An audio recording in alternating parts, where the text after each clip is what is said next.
Hi hello नमस्कार सर्वांना, स्वागत आहे तुमचं पुन्हा एकदा माझ्या नवीन ब्लॉगमध्ये.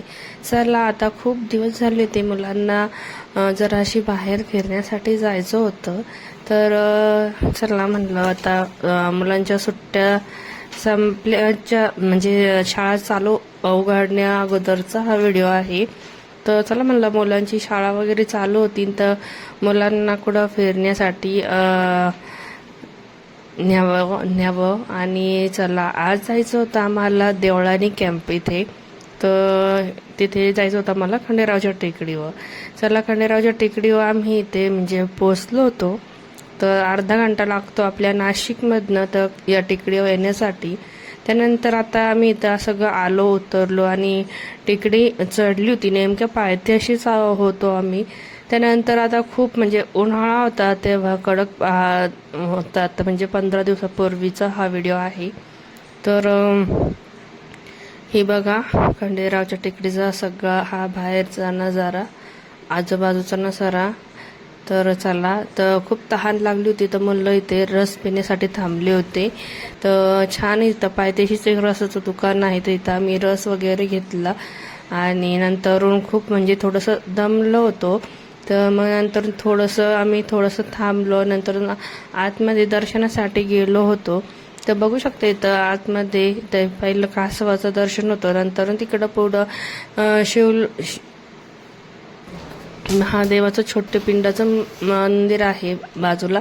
नंतर आतमध्ये छान असं म्हाळसा खंडेराव आणि कडबानाई या दोघीही आणि मधोमध खंडेराव, तर असं छान यांच्या 3 मूर्ती आहे आणि खूप सुंदर असं हे मंदिर आहे ही. आणि या टेकडीवरच वरती हे मंदिर आहे. तर बघा गाभाऱ्या देवाच्या गाभाऱ्यामध्ये छान इथं देवाचा शृंगार वगैरे करत होते, देवाचा आवरत होते, म्हणजे देवाला आंघोळ वगैरे घालत होते आणि छान देवाचं म्हणजे छान आवरण चालू होतं, शृंगार करायचा होता देवाचा. तर छान आम्ही तेव्हाच गेलो होतो आणि नेमकं आम्ही इथं दर्शन वगैरे घेतलं, नंतर थोडंसं फोटोशूट्स घेतलं आणि बघा म्हणजे काही गर्दी नव्हती. तर हा सर्व हा मधला छान असा देवाच्या गाभाऱ्यातला हा परिसर आहे आणि छान खंडेराव महाराजाची ही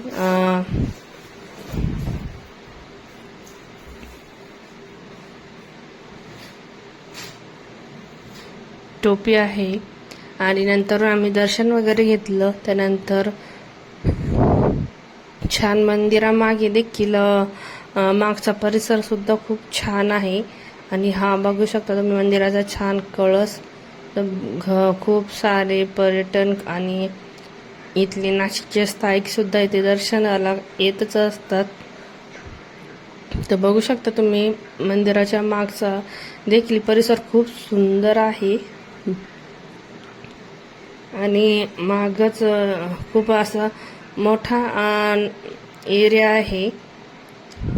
आणि हा आहे पूर्ण खंडेराव महाराजाचं मंदिराचा म्हणजे सर्व आजूबाजूला परिसर. त्यानंतर हा मंदिरामागचा परिसर आहे आणि खूप छान हा स्पॉट आहे. इथं छोटं असं साईबाबाचं मंदिर आहे आणि हे असं मंदिर दिसतं आपल्या खंडेरावच्या टेकडीवर. आणि हा बघू शकता तुम्ही आजूबाजूचा खूप छान असा परिसर आहे आणि इथं छोटंसं मंदिर आहे साईबाबाचं. आणि बघा खूप छान असं हे वातावरण आहे आणि खूप शांतता आहे या मंदिरामध्ये. भरपूर सारे भाविक असे दर्शनासाठी येतच असतात तिथे. आणि आम्ही देखील आता इथं दर्शन वगैरे घेतलं, नंतर इथे छान फोटोशूट्स घेतली. तर बघू शकता आम्ही वरती टेकडी होतो आणि हा बघू शकता तुम्ही खालचा नजारा. त्यानंतर आता आम्ही दर्शन वगैरे घेतलं, फोटोशूट्स वगैरे सर्व केले आणि मुलांना देखील सर्व परिसर दाखवला. त्यानंतर बघू शकता ही छोटी बहीण आहे माझी, छोटी बहीण म्हणजे माझी जाव आहे. त्यानंतर आता इथून आम्हाला जायचं होतं, दर्शन वगैरे घेतले, त्यानंतर आम्हाला भगूरला जायचं होतं.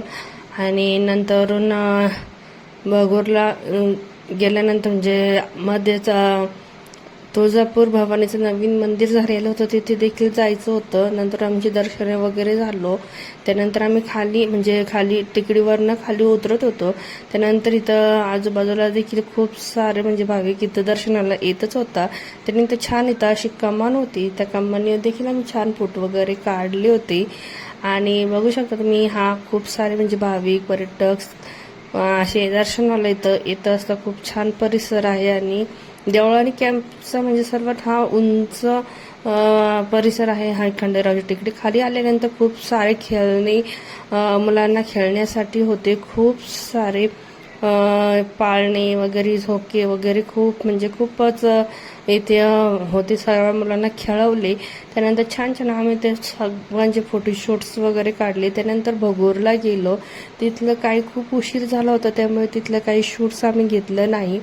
तिथे देखील आम्ही दर्शन वगैरे केलं आणि मुलांचे देखील छान छान फोटोशूट्स वगैरे काढले आम्ही. आणि जास्त अंदाज हाडल्यामुळे तर मला काही जास्त शूट्स घेता आलं नाही इथलं. त्यानंतर खूप दमलो होतो आणि घरी जायला उशीर झाला होता. त्यानंतर छान आम्ही त्या हॉटेलला आलेलो होतो. तर हे आहे नाशिकचं राधिका हॉटेल. तर इथेच आम्ही जेवण वगैरे केली आणि नंतरून घरी आलो. तर घरी आम्हाला 11 किंवा 12 वाजली होती. त्यामुळे हा व्हिडिओ तुम्हाला मी आता इथेच एंड करते. त्यापुढचा जास्त व्हिडिओ काय मी शॉर्ट्स घ्यायला नाही. आणि व्हिडिओ जर आवडला असेल तर नक्की लाईक करा.